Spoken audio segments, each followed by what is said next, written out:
Hi, my name is Bailey Garland. I am a communications media major here at JPCatholic. So I was going to Illinois State University, and there I was double majoring in theater education and acting. And so I really found a drawing to evangelize through the arts, specifically through acting and just the different ways of communicating. I had gotten really sick at the end of November, and so I was on YouTube, as every sick person goes on YouTube, and this video popped up, and it was Biff from Back to the Future. He was talking at JPCatholic, and I had never ever heard of this school. I had never seen this. Somehow I had JPCatholic saved on my YouTube page, but I had never looked it up, but it just popped up with the algorithm, and I clicked on it, and I was like, oh my gosh, this is like my dream. This is my heart in a school. I love JP2.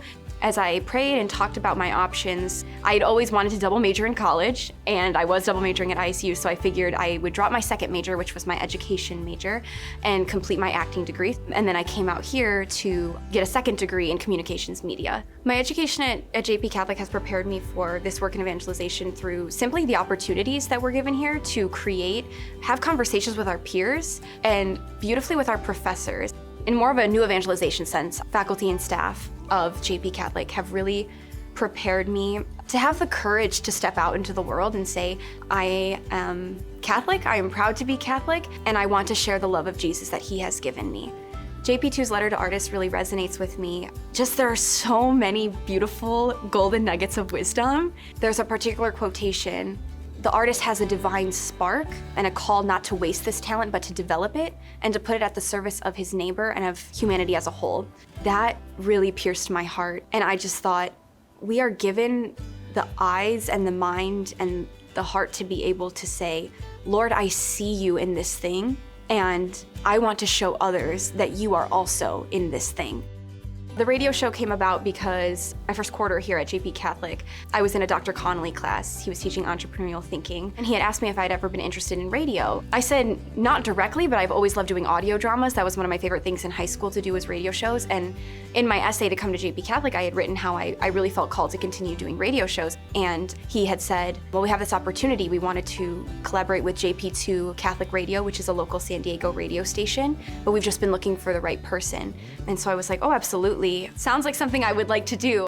Once I had agreed, I sat down with Raul Caro and Dave Lyons, and we brainstormed and we came up with the idea for Letter to Artists. What we really wanted to do was engage in a community of creative Catholics, because that's the whole mission, right, of JPCatholic. We want to engage in these conversations to bring together artists to impact culture for Christ. If somebody was just tuning into the radio show or just discovering the podcast now, I think they would want to start either right at the very beginning, or they would want to check out Father Simon Asaki's episode, which I believe is episode 11. And so he really talks about how to balance our lives in order to bear the most fruit. But I just think he breaks it down and talks about social media. He talks about the human person, the struggle, the temptation for pride and vanity. My favorite episode of Letter to Artists, there are 2 episodes. I interviewed my good friend and roommate, Abby Ross, and she is an editor. And we had an amazing conversation about editors as being a second director, and then how that intertwines as us being a second director for our lives, God being the first and us going to God, but him giving us the free will to choose how the picture is going to be shown. And then my other favorite episode, I really think it's my very first episode that I launched, which was Letter to Actors. And I think it's because I'm an actress at heart. We talked a lot about how stories can impact culture for Christ even if they don't directly speak about him, and we talked a little bit about theology of the body, and that just really interests me, so that would be my favorite episode that's been aired. It was more of a call to action, and it felt more like a gift to the community, and that's what we wanted to do, was we wanted to gift the community with something that would enrich the culture to impact culture for Christ. You can find Letter to Artists on Spotify, Apple, and Google Podcasts. You can also find us on the JPCatholic website. You can follow us on Instagram and social media platforms. Thanks for listening.